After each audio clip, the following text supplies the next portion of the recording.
사랑에는 거짓이 없나니 악을 미워하고 선에 속하라. 형제를 사랑하여 서로 우애하고 존경하기를 서로 먼저 하며. 로마 교회 안에는 이방인 그리스도인도 있고 또 유대교에서 기독교로 개종한 그리스도인들도 함께 있습니다. 이들이 교회라는 그런 공동체 안에서 함께 신앙생활 하면서 제일 필요한 것이 무엇이겠습니까? 그것은 바로 사랑입니다. 바울은 사랑이 어떻게 실천되어야 하는지 오늘 본문을 통해서 알려줍니다. 먼저 9절에 보시면 사랑에는 거짓이 없나니 악을 미워하고 선에 속하라고 합니다. 우리가 보는 성경에는 사랑에는 거짓이 없나니 이래 되어 있습니다. 그러나 이것이 원어에는 거짓 없는 사랑이 되게 하라라는 명령형으로 되어 있습니다. 사랑을 실천할 때에 거짓이 없는 사랑을 실천하라는 그런 얘기입니다. 즉 위선적이지 않은 그런 사랑을 실천하라는 것입니다. 바울은 사랑이 어떻게 실천되어야 하는가를 언급하면서 제일 먼저 위선적이지 말아야 한다, 그런 얘기를 하고 있죠. 위선적인 사랑, 이것은 예수님께서 바리새인과 종교 지도자들을 질책했던 것입니다. 예수님 당시에 이 예루살렘 성전으로 올라가는 길에는 양옆으로 거린들이나 병자들이 진을 치고 앉아 있습니다. 바리새인들, 종교 지도자들, 부자들은 그 예루살렘 성전에 올라가는 길에 그들에게 동전 얼마를 주면서 구제를 하게 되고, 또 거린들은 동전을 받고 그들을 칭찬하고 복을 빌어주게 됩니다. 바리새인들, 종교 지도자들, 부자들은 그렇게 자신들이 거룩한 존재로 부각되는 것을 은근히 즐겼습니다. 사랑을 실천하는 모습도 인간들 눈에는 외형적인 모습만 볼 수 있지만 하나님은 숨은 동기와 그 마음의 중심을 아시는 분이기 때문에 사랑을 실천할 때에 거짓 없는 사랑, 즉 위선적이지 않은 사랑을 실천해야 한다고 바울은 말하고 있는 것입니다. 또한 9절 후반부에 보시면 악을 미워하고 선에 속하라고 합니다. 사랑을 실천하는 것은 인간의 정에 이끌려 악한 자를 돕는 것으로 나타나서는 안 되는 것입니다. 사랑한다는 이유로 자녀나 어떤 친구의 불법을 행하는 것을 보고 못 본 척하거나 숨겨준다거나 혹은 같이 가담한다거나 하는 것은, 이것은 사랑의 실천이라고 할 수가 없는 것입니다. 좀 극단적인 예를 들어볼까요? 내가 사랑하는 사람이 운전을 하다가 실수로 사람을 치어서 죽이게 되었습니다. 근데 이 사람이 그 사실을 알고 그 사람 죽은 시체를 만약에 숨겼습니다.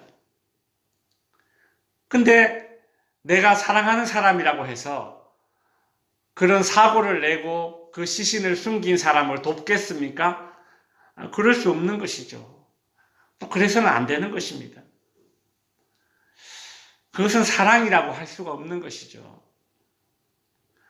우리가 사랑을 실천하는 순간에도 잊지 말아야 할 원칙이 있는데, 그것은 무엇인가 하면 악을 미워하고 선에 속한 사랑을 실천해야 한다는 것입니다. 오늘 본문 10절에서는 형제를 사랑하여 서로 우애하고 존경하기를 서로 먼저 하라, 그리 말하고 있습니다.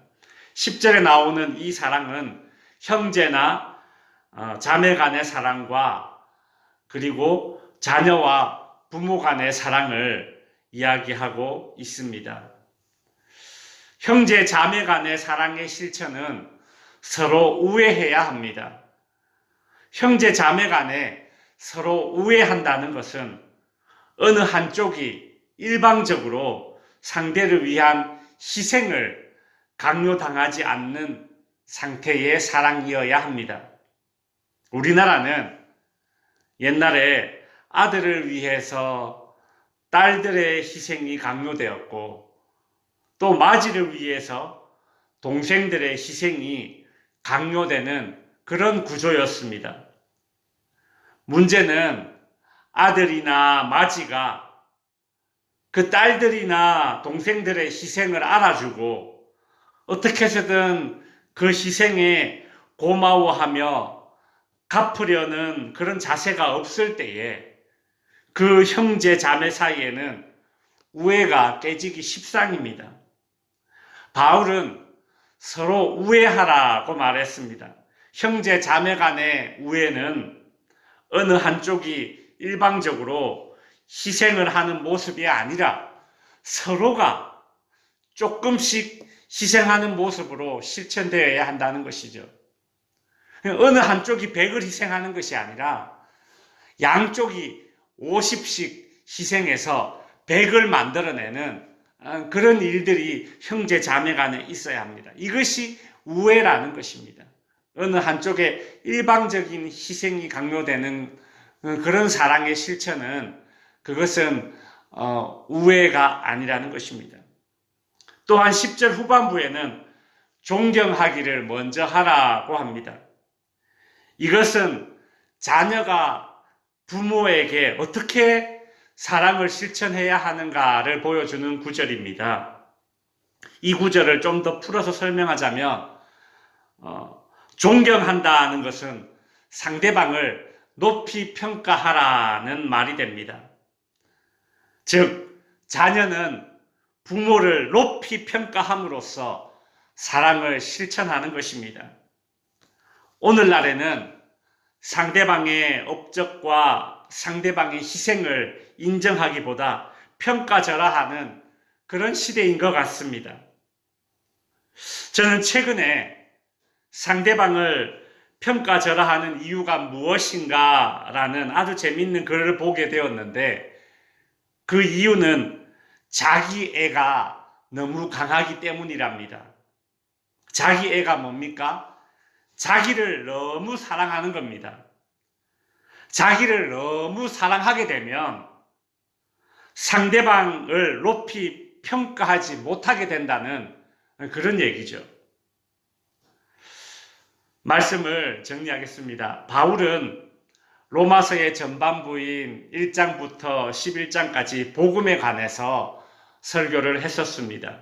그리고 로마서의 후반부인 이 12장을 시작하면서 복음을 듣고 복음을 받아들인 하나님 나라의 백성들이 어떻게 살아가야 하는지를 설교하고 있습니다. 그러면서 제일 먼저 강조하는 것이 무엇입니까? 바로 사랑입니다. 특별히 오늘 본문에서는 어떻게 사랑이 실천되어야 하는지를 알려주었습니다. 크게 4가지였죠. 첫째, 위선적이지 않은 사랑을 해야 한다. 둘째, 선에 속한 사랑을 해야 한다. 셋째, 일방적인 희생이 아닌 서로 희생하는 사랑을 해야 한다. 넷째, 상대방을 높이 평가할 줄 아는 사랑을 해야 한다. 이러한 모습의 사랑의 실천이 우리 교회 모든 성도님들 가정 가운데 나타날 수 있기를 주님의 이름으로 축원드립니다. 기도하겠습니다.